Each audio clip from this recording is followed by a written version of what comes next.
Adventure bike na hindi kasing mahal ng iba, pero ang angas ang forma. At huwag ka, nakabagsak presyo to ngayon.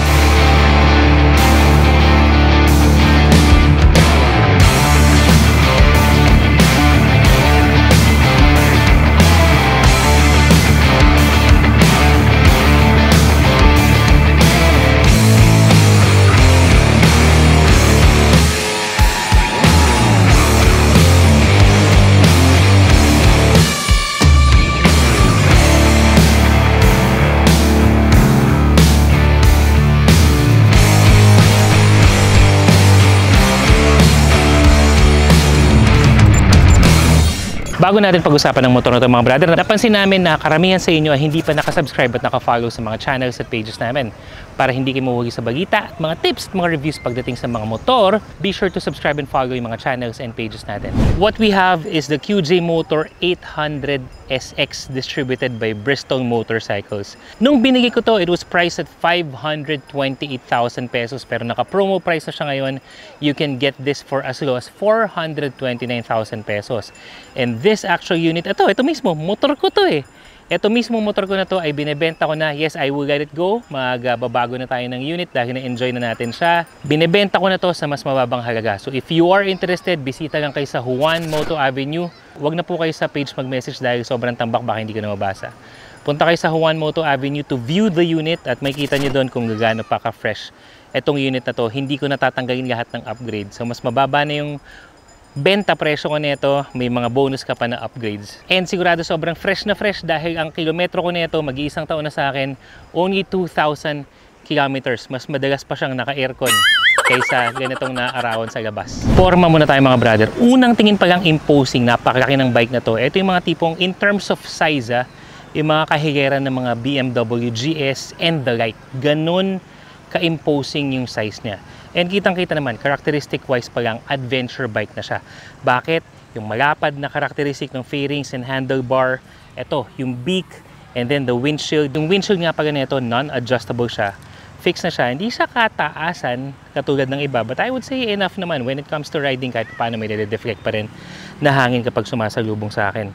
Yung crash guard nito mga brother, ito, built-in na yan. Ibig sabihin, when you purchase this, kasama na mismo yung crash guard. So this being an adventure bike, may kita natin yung characteristic niya pa lang dito sa harap.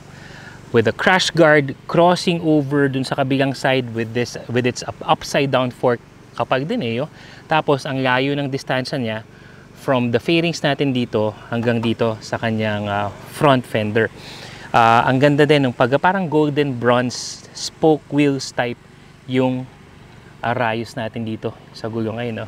And then we have a couple of air cowlings dito sa harap for better aerodynamics. Tapos pag akyat naman natin dito, ayan na, papunta na tayo dito sa kanyang handlebar. Sa handlebar naman niya, may kita natin meron siyang mga handguard. Built-in na rin to. I did not add this as an accessory, kasama na talaga siya sa original na purchase natin nito. Naked handlebar, malawak, may riser, kaya kumbaga mamaya mas pag-uusapan natin when it comes to ergonomics, may kita natin na talagang sobrang komportable i-maneho at i-handle ng bike na to. Lapad ng tangke, we have yung identity niya na parang racing stripes dito. So kumbaga sporty adventure yung dating ng bike na to.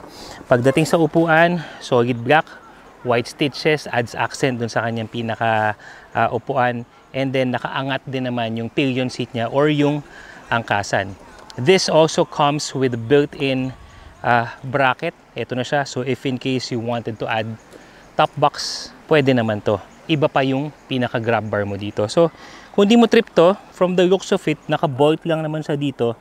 Pwede, at saka dito sa taas, pwede mo siyang tanggalin. But obviously, nakakadagdag siya dun sa presence na bilang adventure bike. Pakalaki ng muffler. Ang muffler nito halos kasing laki ng braso ko. Tapos yung tunog niya, hindi siya ganun ka-solid kasi nga, pero hindi rin naman siya ganun kaingay. So for me, that's okay in the sense that kapag ginagamit mo naman ito sa long ride, sa mga malayo ang biyahe talaga, sa experience ko kasi mas stressful yung parang lagi kang may maingay na muffler. Ang layo-layo ng binabiyahe mo. Kung dito lang pang forma pang coffee, okay lang sana. Pero sakto lang yung tunog niya sa tipo ng bike kung ano siya. Nagigets nyo ba yun mga brother? Comment ko lang din, pansin nyo, yung side mirror ko nito, pinagitan ko na ito ng CNC fully adjustable on all angles. Ito yan, carbon fiber look yung kanyang side mirror. Kasi yung original na side mirror talaga nito, yun yung isa sa mga di ko trip. Kasi mahaba, lagpas siya dito sa tip ng handlebar natin. So kapag nag-gain filtering ako or medyo traffic sa NLEX, iniintindi ko pa yung dulo ng side mirror. Meron yata ako yan, yung shot na nakikita nyo ngayon sa camera, ganyan yung stock na side mirror niya. Pinagitan ko na nito para mas madali yung handle, lalo na pag-gain filtering. Yun lang naman yung hindi ko nagustuhan sa kanya, but very easy na pagitan. Ito siya.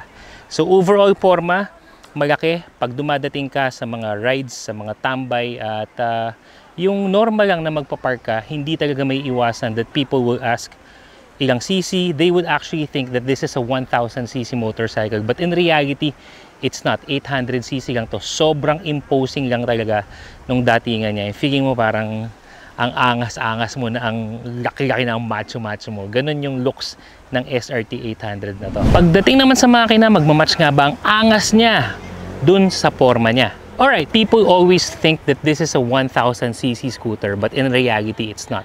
This is only an 800cc motorcycle na swak talaga pang adventure. Yung specs nakikita nyo naman yan sa screen natin eh. But etong motor na to, when it comes to the actual engine performance, ito yan. Dahil sa akin to, I can give you a 100% legit owner's review.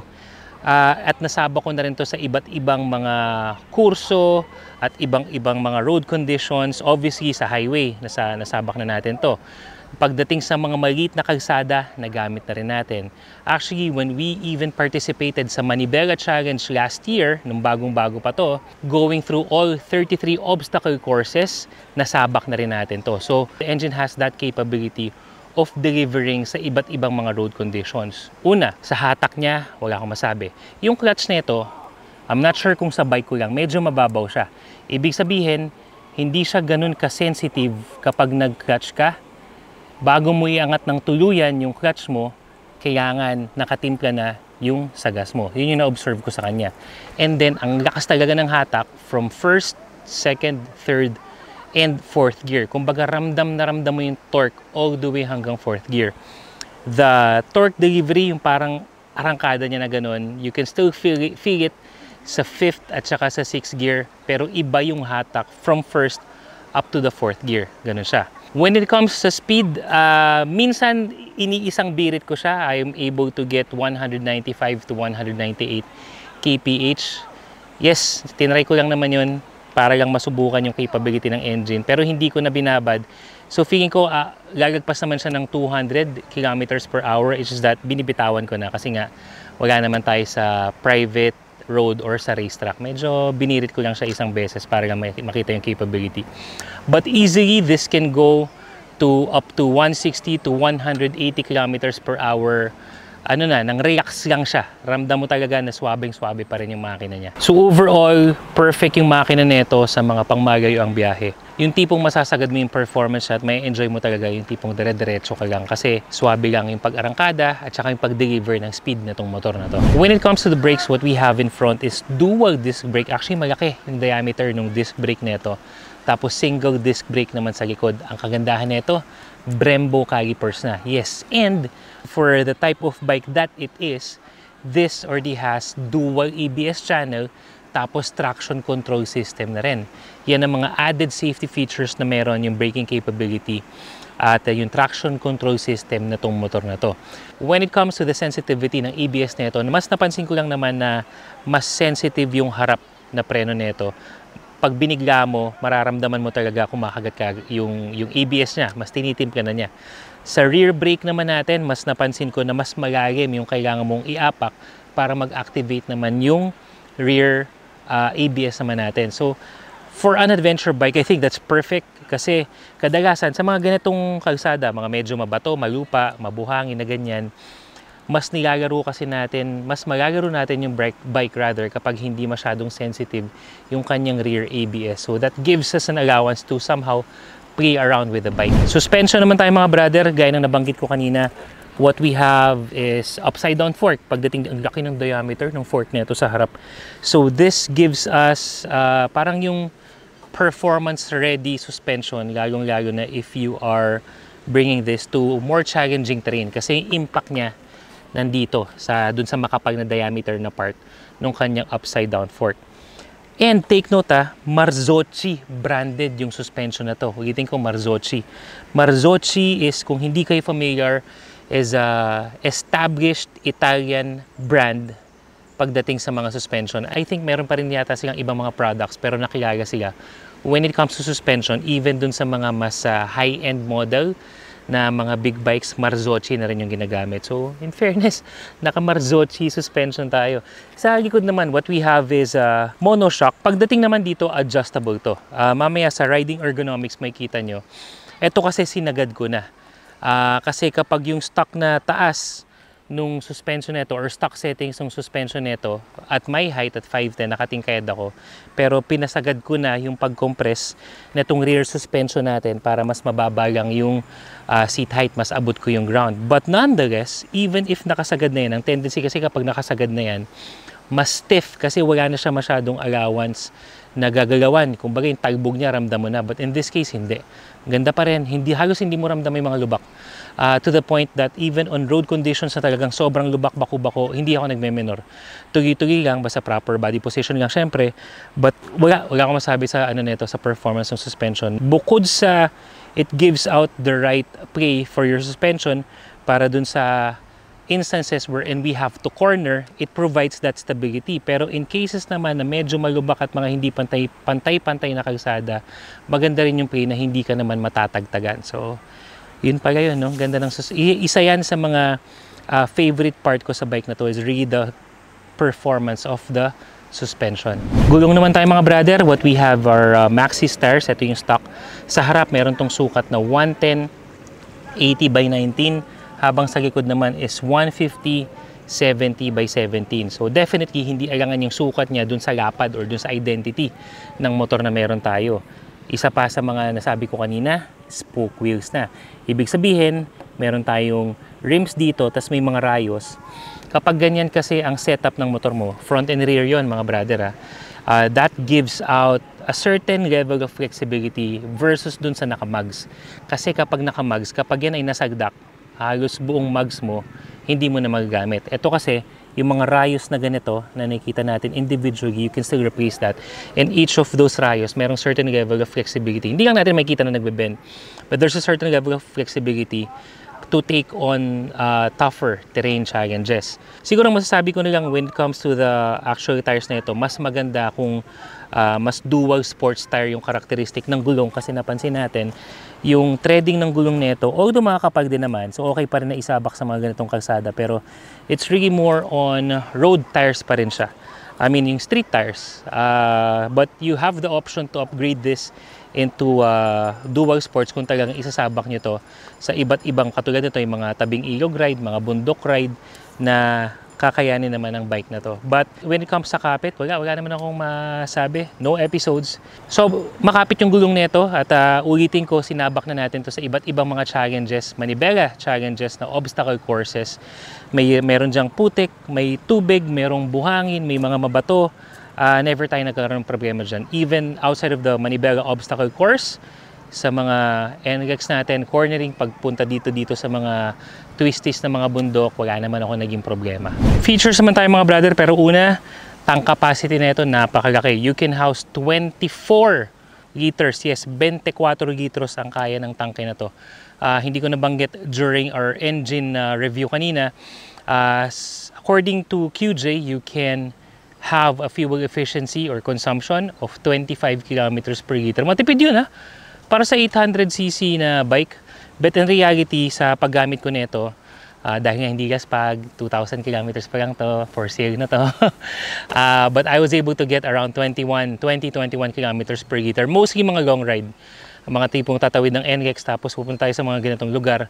Hindi ko na lang taga napipicturean at nabivideo lahat, but yun lang ang mga gamit natin para sa motor na to. So, very capable fuel tank, pang magang biyahe talaga. Tsaka, again, for its engine, malaki yung tipid nito sa gasolina. Now, when it comes to the features that we have, eto muna tayo. Meron tayong USB charger na. Yan, lagi yung gamit. Tapos nilagyan ko na lang siya ng phone holder dito. Yan, katulad ngayon, nakalagay itong USB charging natin. May USB charging port. And we have a fully digital panel. Makikita nyo, may welcome kagad. Yan. And then the panel automatically adjusts kung medyo maaraw siya. It will have a white background. Kapag naman madilim na, then it will dim out the background. You actually have some options pagdating dito sa panel, like interface, adjusting the clock, the brightness, etc. etc. Also, meron tong TPMS wherein tong digital panel na to, they can or it can detect yung pressure nung gulong natin, nung sa front at saka sa rear. So that's a good indicator without having to touch or check the air of your motorcycle. Meron na siyang ganyan. And then what's cool about it is yung control dun sa panel mo, nasa buttons na siya dito. Pretty much that's it. You just have an engine kill switch. Meron na ring built-in na hazard switch. And yeah, it's about it. Very practical, basic stuff when it comes to the features. Kasi ang i-enjoy mo talaga dito, yung overall riding experience niya. Alright mga brother, riding position naman tayo. You may use me as a reference. I am 5'10" in height. Sakyan na muna natin to. Usually, when we are riding adventure bikes, mas maganda naka-side stand. Yung handlebar mo nakagawi sa kanan para yung puwersa ng bike nandito. Lalong-lalo na kapag mataas yung bike. So, para mas madali tayo makasakay. Alright. Originally, ito yan eh. Pakita ko lang sa inyo, tanggal yung side stand. So, ito yung aking ground reach. Kita nyo, abot ko naman, konting-konting tiptoe lang at may height. But yung stock talaga nito, without having to adjust the rear suspension, nakatingkayad talaga ako. Yan. So kumbaga, ang sinasabi ko lang is, if you are a little shorter in height at hindi ka naman sanay humawak ng mga malaking bike, kumbaga yung mga first timers lang, baka mahirapan ka dito. And obviously, with the bulk, this has some weight into it. Yung weight na rin kasi yun, together with the engineering of the center of gravity, yung bigat nito provides better stabilization pagdating dun sa mga long rides, sa mga hatawan natin. But overall, ito yung ergonomics natin mga brad. Pakita ko lang sa inyo. So standard riding position, pati yung feet ko. Yan, very comfortable. And yung seats nito is actually malapad para sa akin. So kumbaga kahit may kalaparan ako, sapong-sapo naman talaga yung puwet ko. Pagdating naman dito there will be times wherein we have to stand up. Depende sa terrain eh, di ba? Or kung medyo nangagi ka na, ayan. So yung position ng tangke nito sa foot pegs natin is perfect for us to still grip yung tank natin dito para we still have control dun sa bike kahit nakatayo tayo. And then kapag sitting down naman, okay to kasi malapad din yung angkasan nito. Tsaka malambot ah. So goods to kahit na may angkas kayo. Tapos sasamahan mo pa ng top box dito para at least may sandagan siya, mas komportable. Yan. And then, sabi ko nga kanina, the handlebars are very wide, giving us more control sa bike na to, lalo-lalo na sa mga challenging terrain. Tapos pag nasa highway naman tayo, ito yung sasabi ko, yung windshield is high enough para ma-deflect yung karamihan ng hangin na bumabato sa atin para hindi sumalubong. Nonetheless, you will get a very comfortable ride dahil sa overall ergonomics mo ng motor na to. And the ground clearance is very high as well. Hindi ka mag-aalangan na sumabak sa mga ganitong kalsada, sa mga ganitong terrain. So kumbaga, you get to enjoy the stability of your riding position sa normal na kalsada. And you also have that confidence na okay yung control mo, okay yung body position mo, at saka yung ground clearance mo pagdating naman sa mga medyo adventure na kalsada. And that's our motorcycle feature for today mga brother, ang QJ Motor SRT 800 SX from Bristol Motorcycles. Again, this is my full owner's review ng bike na to. Ano sa tingin nyo mga brother? Sulit ba? At saka baka naman, gusto mo nang bigin to. Sa'yo na to, usap tayo sa presyo. Punta ka lang sa One Moto Avenue. Para sa iba pang mga updates, tips, and reviews, be sure nakafollow kayo sa lahat ng mga social media pages natin. Katulad ng TikTok, Facebook, Instagram, and YouTube. Ang init ngayon. Tiis-tiis ganda. Tiis para sa trabaho. Pero ito na yung oras para enjoy namin ang ilog na to. Till our next video mga brother. On to our next adventure.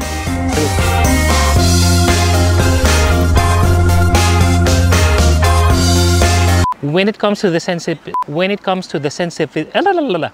nonetheless, you will get a very comfortable ride. Lumubog. Lumubog. Yan.